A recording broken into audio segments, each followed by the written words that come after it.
Now we will start with first law of thermodynamics. So first of law of thermodynamics is also known as law of conservation of energy, or Joule's law, because the unit of energy is joules. Okay. Now what does the first law of thermodynamics says? It says that for a closed system undergoing a cycle, okay, cycle means the initial and final point are the same. Okay. So, for a closed system undergoing a cycle, the net energy interaction in form of work is equal to net energy interaction in terms of heat. It means summation of Q is equal to summation of W for a cycle in a closed system. Now, the general statement of first law, which can be applied for both cycle or process. Okay. So, between any 2 points or states of a closed system, it means any point means it's a state, because even in the PV diagram or TS diagram or TV diagram, any diagram you draw, if you are making a point there, it means it represents a state of the system. Okay, any point on that diagram represents a state of the system. So between any 2 points or between any two states of a closed system, this general statement of first law is valid. Okay, means it is applicable for both processes and cycles. Cycles, what happens? You start from one point and reach to the same point, while in the process you start from one point and reach to a different point. Okay. Now dq minus dw is equal to de. This is the general statement of first law. Now the E represents the energy. Now the energy is an extensive property. Extensive property means it depends on mass. So it's a property. Once again, if it's a property, it's a point function. If it's a point function, it means it's an exact differential. Means cyclic integral is equal to 0. Now this energy terms consist of kinetic energy, potential energy, internal energy, anything. Okay.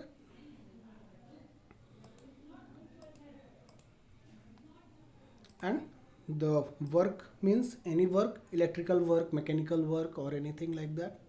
So all types of work. PdV work means work done in a closed system. Okay. So software, electrical work, all constitutes of work. So d is equal to dq minus dw, and d is equal to change in kinetic energy, change in potential energy, and change in internal energy. Now perpetual motion machine of first kind. Okay.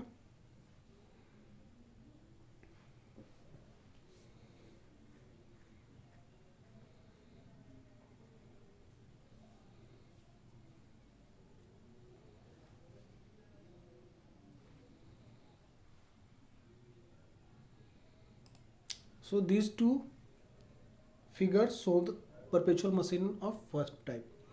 So perpetual motion machine of first kind violates the first law of thermodynamics. It says that it is a engine or machine that is working in a cycle, and it is working like this, that it is not taking any heat and it is doing work. Okay, this is not possible. And second kind is or the second type of the same PMM1 is it is taking work but is not rejecting any heat. This is also impossible. It's a frictionless machine. Okay, no heat output, output is happening. If you are taking work, it means that heat must will come out, and if you are taking heat, it means the work should be done. So it is not possible that you are not taking heat and doing work, or you are taking work and not dissipating any heat. So this is the PMM1. Okay, it violates the first law. Now enthalpy is the sum of internal energy and PV work. Okay, a specific enthalpy is a specific internal energy plus P into a specific volume. Enthalpy is extensive property, while a specific enthalpy is intensive property independent of mass. Heat added at constant pressure is equal to change in internal energy is equal to mcv delta T heat added at constant pressure is change in enthalpy is equal to mcp delta T. Also delta T is equal to delta U plus delta PV is equal to implies H2 minus H1 is equal to U2 minus U1 plus P2 V2 minus P1 V1. Okay, or in terms of a specific enthalpy terms, H2 minus H1 is equal to U2 minus U1 plus P a specific volume 2 minus P1 a specific volume 1. Now we have calculated all this work done in a closed system. Okay, now heat associated to that system can be computed using these formula. Okay, n values you know that it for different that n is equal to 0 for isobaric, n is equal to infinity for isochoric. So accordingly we can find the heat associated with those processes. Okay, so Q polytropic is equal to gamma minus 1 by gamma minus 1 into W polytropic. So polytropic can be a based on the index, you can change it to isobaric, isochoric, isothermal, adiabatic, anything you can do that. So Q polytropic is equal to gamma minus 1 by gamma minus n by gamma minus 1 into W polytropic, and C polytropic means a specific heat of polytropic is equal to minus CV into gamma minus 1 by n minus 1, and as you know that polytropic index is less than adiabatic index and more than 1. 1 is for isothermal. Okay, now we have free expansion. So in free expansion, if it's a insulated, it is assumed that it is insulated and a rigid container. So dq is equal to 0, dw is equal to 0, and internal energy change is 0, and enthalpy change is also 0. Free expansion is when air expands without any resistance. Okay, if you have gas in one chamber and another chamber is evacuated, there is no, the absolute vacuum is there in the other chamber, and if you release the gas into to go into the another chamber, so it's a free expansion. Okay, so in free expansion, change in internal energy is equal to 0, change in enthalpy is 0, dq is 0, and dw is 0. But still it's not an isothermal process and it's a highly irreversible process. We will do the numerical about this.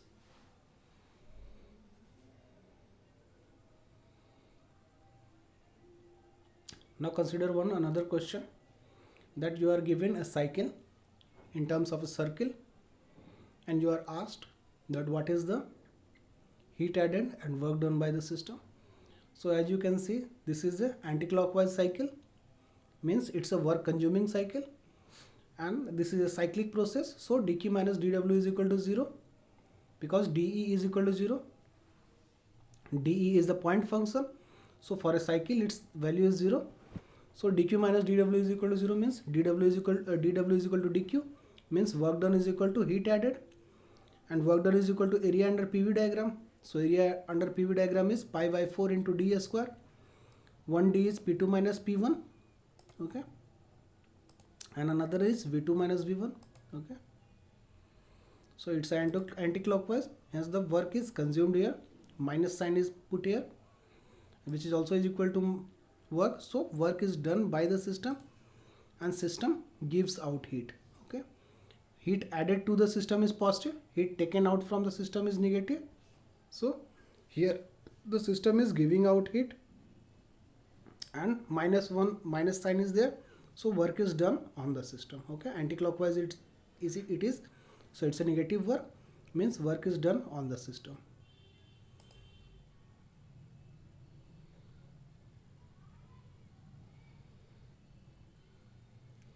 With increase in temperature, both a specific heat at constant volume and constant pressure increase, but the range of increase of constant volume specific heat capacity is more compared to Cp, hence gamma decreases as temperature increases. Now efficiency or thermal efficiency is equal to net work output by heat supplied. Okay, and work ratio is equal to net work output by work of expansion or work of turbine. Okay. Now open system analysis by first law. Okay, so we have two types of system in open system: a study system and unstudy system. A study system means its property does not change with time. Okay, so a study system properties are not changing means mass flow rate of control volume is equal to 0 and change of energy is also 0. Okay, okay, then mass of the control volume is constant and energy of the control volume is also constant. Mass of entry inlet is equal to mass of exit and energy at inlet is equal to energy at exit. In a steady state, the properties at any point does not change with time. Now mass balance. So summation of inlet is equal to summation of exit. Dot means rate. Okay. Now mass flow rate is equal to rho AV. Rho is the density, and A into V means area into velocity is equal to volume flow rate V dot, which is meter cube per second. Rho is the density. So the unit of mass flow rate is kilogram per second.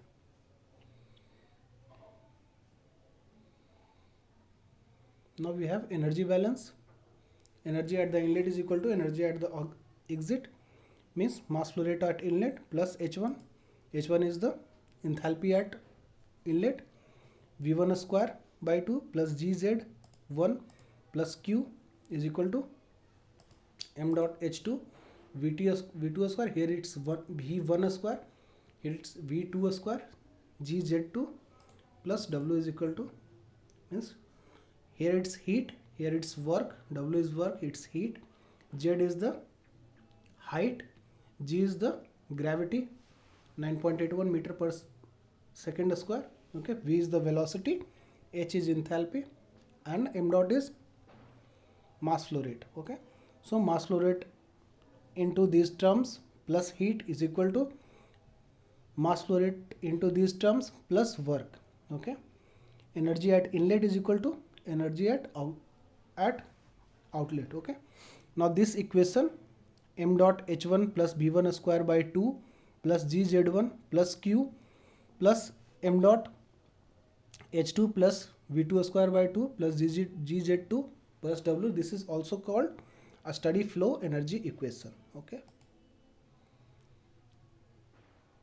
the unit is joule per second or watt. To find the mass flow rate, we can find m using PV is equal to RT. P is the pressure, V is the volume, R is gas constant, T is the absolute temperature in Kelvin. So mass flow rate is equal to P into volume flow rate by gas constant into temperature. Now steady flow energy equation, the equation that we were discussing. So steady flow energy equation for various open system devices. So it's nozzle and diffuser. Okay, now this one is nozzle, another one is diffuser. In nozzle the cross section is decreasing, in diffuser the cross section is increases. So in nozzle a speed increases and pressure decreases, in diffuser a speed decreases and pressure increases.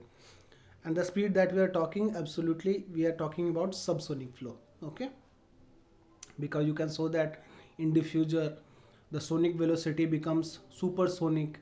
So we are not discussing that, we are just discussing the simple realistic terms that a speed increases in nozzle and a speed decreases in diffuser at subsonic speed. In real life we deal with subsonic speed. Okay, now in this nozzle and diffuser, change in potential and kinetic change in potential energy is 0. Then if it's a insulated one, dq is equal to 0, and if it's a rigid container means dw is equal to 0. So v2 is equal to 2 into h1 minus h2, enthalpy difference at 1 into enthalpy difference at 2. Okay,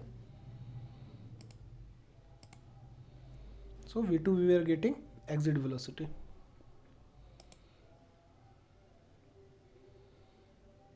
Now turbine and compressor, that we will keep finding in applied thermodynamics. Work done in turbine is equal to H1 minus H2. Work done in compressor is equal to H2 minus H1. Once again, it's an insulated system. Change in kinetic energy and also change in kinetic energy and change in potential energy is 0. Now throttling devices or valve, once again H1 is equal to H2 for these, because change in kinetic energy, change in potential energy is 0. Insulated system and rigid container. Heat exchanger, same thing, change in kinetic, change in potential 0. Rigid container, insulated system. So product of mass flow rate and enthalpy is constant for inlet and outlet. Okay. Also mass flow rate is also equal. Here is we are equating the energy, and also we can equate the mass flow rate. Now on a steady flow process, in a steady flow process we have seen that mass flow rate of the control volume and energy of the control volume both does not change with time, means the delta values for these are 0, but in unsteady flow these values are not 0. The change in mass flow rate and change in energy is not equal to 0. Here is the accumulation of these terms. So change in mass of control volume is equal to change in inlet minus change in outlet. So this is for m delta m dot cv is equal to mass flow rate at inlet minus mass flow rate at exit, and change in energy of the control volume is equal to energy at the inlet minus energy at the outlet. Okay, this all are the steady flow energy equation. Okay.